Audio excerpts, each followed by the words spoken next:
Hi, hello, namaste, welcome to back at the rate of Swami. What I am saying today, ఇప్పుడు SBI life అని ఒకటి కడుతున్నారు అందరూ.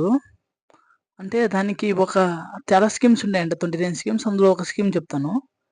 ఒక స్కీమ్ ఏంటంటే, మీరు మంత్లీ ఒక 5,000 పెట్టుకుంటే వాళ్ళు కట్టాల్సింది 50,000. ఆ 50,000 10 ఇయర్స్ కట్టాలంట. 5 lakhs ఎంత అవుతుంది కదా, వాళ్ళు 11th ఇయర్ గ్యాప్ ఇచ్చి 12th ఇయర్ నుంచి మీకు 42,500 ఇస్తారంట. అలా నెక్స్ట్ 25 ఇయర్స్ ఇస్తారు వాళ్ళు. అలా 25 ఇయర్స్ ఇచ్చిన తర్వాత 25 ఇయర్స్ తర్వాత మీకు 5,50,000 ఇస్తారు.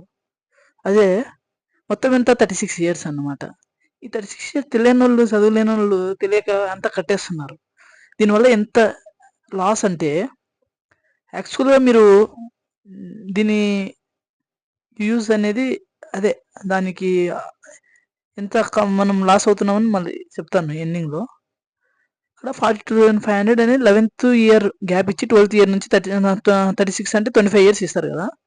మధ్యలో వీళ్ళకి ఏమైనా అయితే యాక్సిడెంట్ కానీ అలాంటివి, డెత్ కానీ ఏమైనా కాజ్ చేసినప్పుడు ఏ ఇయర్ అయినా ఇవ్వచ్చు. ఎంత 5,50,000 ఇస్తారు. అంటే ఏం చెప్తున్నానంటే, వీళ్ళు కట్టించుకునేది 50 ఇయర్స్ బిలో లోపు కట్టించుకుంటారంట. అలా ఎలా మనిషి 10 ఇయర్స్ లోపు డెత్ ఇది కాజ్ అయితే అవ్వదు కదా. ఆల్రెడీ మీరు 5 lakhs కట్టేశారు కదా, దీనికి వచ్చే ఇంట్రెస్టే 550 వస్తుంది. మినిమం ఇస్తారు, ఎవరైనా ఇస్తారు.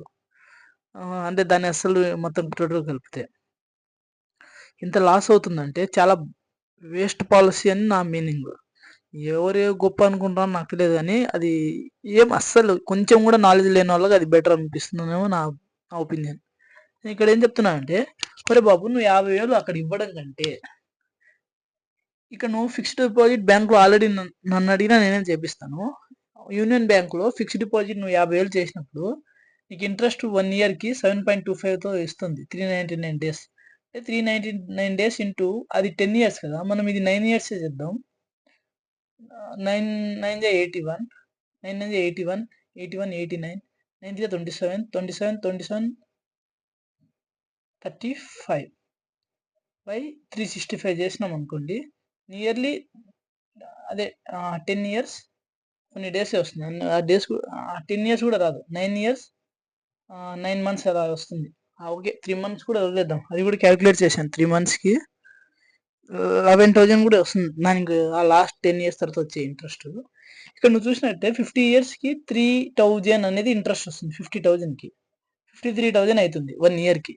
అదే నువ్వు నెక్స్ట్ ఆ వచ్చిన అమౌంట్ని మళ్ళీ ఫిక్స్డ్ డిపాజిట్ చేస్తే 399 డేస్కి 7.25 ఇంట్రెస్ట్. ఇది 7.25 యూనియన్ బ్యాంకు 1,03,625 వస్తుంది.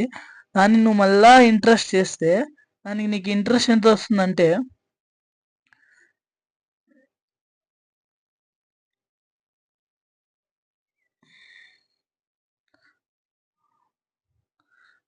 7,512 ఇంట్రెస్ట్ వస్తుంది. మొత్తం 1,11,137 రూపీస్. సారీ, ఇక్కడ పాయింట్ ఉంది, 7,512 రూపీస్. ఓకేనా. నెక్స్ట్ 1,61,000 నెక్స్ట్ థర్డ్ ఇయర్కి మళ్ళీ 50,000 కడతావు కదా. ఇప్పుడు 1,03,625 వస్తుంది. ఇప్పుడు నువ్వు మళ్ళీ ఇక్కడ 50,000 మళ్ళీ రెండోసారి కట్టినప్పుడు దానికి వడ్డీ మళ్ళీ 7,500 వస్తుంది. దానికి మళ్ళా టోటల్ నీది 1,11,000 అవుతుంది. 1,11,000 మళ్ళీ 50,000 కడతావు కదా మూడో సంవత్సరము. మళ్ళీ నువ్వు దానికి వడ్డీ చేసుకున్నప్పుడు 11,000 వస్తుంది. అప్పుడు 1,72,000 వస్తుంది, ఇది థర్డ్ ఇయర్కి. అదే నువ్వు 4th ఇయర్కి మళ్ళీ దానికి 50,000 యాడ్ చేస్తావు కదా, 2,22,519 వస్తుంది. దానికి వడ్డీ 16,000 వస్తుంది. దానికి 2,38,973 రూపాయలు అయిపోతుంది. ఇది వడ్డీ మొత్తం కలిపితే 22,000కి 16,000 కలిపితే 38,000 అయిపోతుంది. అక్కడ నువ్వు మళ్ళా 50,000 కలుపుతావు కదా, 2,88,973 రూపాయలు. దానికి మళ్ళీ వడ్డీ 20,000 వస్తుంది. ఆ 20,000 వచ్చిన వడ్డీకి 3 లక్షల చిల్లర అయిపోతుంది వడ్డీ రెండు కలిపితే. ఇది 5th ఇయర్కి నువ్వు పర్ ఇయర్ 5,000 కట్టినప్పుడు 50,000 కట్టినప్పుడు 5 ఇయర్స్కి 2,50,000 వేస్తే నువ్వు, అంటే కొన్ని డేస్ అవుతుంది అనుకోండి ఎక్స్ట్రా, 2,50,000కి నీకు 3,09,000 వస్తుంది ఇక్కడికి 5 ఇయర్స్ లోపల. ఇక నువ్వు నెక్స్ట్ 6th ఇయర్ వచ్చేసరికి దానికి 50,000 యాడ్ చేసి వడ్డీ 26,000 వస్తుంది. 3,86,000 6th ఇయర్. 7th ఇయర్ వచ్చేసరికి 7.25%తోనే అండి. బ్యాంక్ ఏ బ్యాంక్ అయినా మినిమం ఇస్తుంది 399 డేస్కి. ఇక్కడ నువ్వు మళ్ళీ 3,59,923కి 6th ఇయర్కి వడ్డీ 26,000 వస్తే 3,86,000 వస్తుంది. ఇక్కడ నువ్వు మళ్ళీ 50,000 యాడ్ చేస్తే 4,36,000 తీసుకుంటే వడ్డీ 31,000 వచ్చి 4,67,000 అవుతుంది. ఇక్కడ నుంచి వడ్డీ బాగా వస్తుంది అన్నమాట. మొన్న 8వ సంవత్సరం వేసినప్పుడు నీకెంత వస్తుంది? ఆ వడ్డీ అంతా కలిపి మళ్ళీ నువ్వు 4,67,000కి 50,000 కలిపితే 5,17,000 వస్తుంది 8వ సంవత్సరంలోనే. 37,000 వడ్డీ వస్తే 5,55,156 వస్తుంది. అంటే నువ్వు మళ్ళీ 9వ సంవత్సరం దానికి 50,000 కలిపితే 6,05,000 అవుతుంది. దానికి వడ్డీ 43,000 వస్తే 9వ సంవత్సరానికే నీకు 6,50,000 వస్తుంది దగ్గర. అంటే 6,49,000 చూశారు కదండి, 29 రూపాయలు అంటే 6,5 లక్షలు అయిపోతుంది. అంటే నువ్వు ఒరే బాబు నువ్వు 5 లక్షలు 5 లక్షలు కూడా కాదు 4,50,000 కడితే 6,50,000 అవుతుంది. అంటే 2 లక్షలు పెరిగిపోతుంది.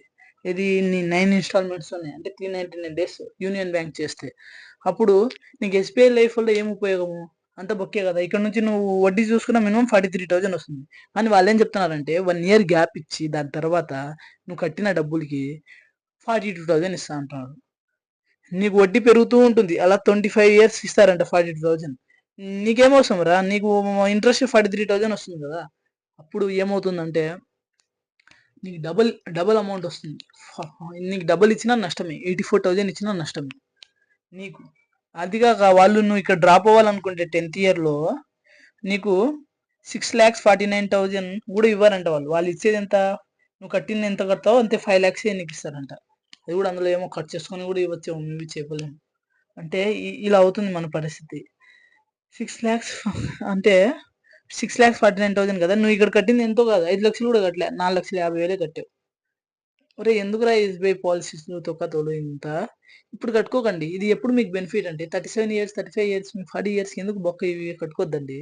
మీ ఏజ్ 50 ఇయర్స్ కాక ఒక 2 ఇయర్స్ ముందు 48 ఇయర్స్ అలా ఉన్నప్పుడు వీలుంటే కట్టేసుకోండి. అది కూడా 10 ఇయర్స్ పాలసీ ఇలాంటివి కట్టకండి ప్లీజ్, బొక్క అయిపోతాం. దయచేసి 20 ఇయర్స్ పాలసీ అలా కట్టుకున్నప్పుడు మేబీ బెనిఫిట్ రావచ్చు, మేబీ. దానికంటే బ్యాంక్ ఇంట్రెస్ట్ ఇవ్వండి. దానికంటే మీకు బయట అప్పులు ఉంటే 1.5 రూపీస్కి అలా తీసుకొచ్చింటారు కదా, 2 రూపీస్ 2.5 రూపీస్ 3 రూపీస్ బయట మార్కెట్లో ఉంటుంది కదా, దాన్ని అప్పులు ఏమైనా ఉంటే కట్టుకోండి. దయచేసి ఇలాంటి పాలసీలు కట్టి బొక్క చేసుకోకండి, లైఫ్ బొక్క.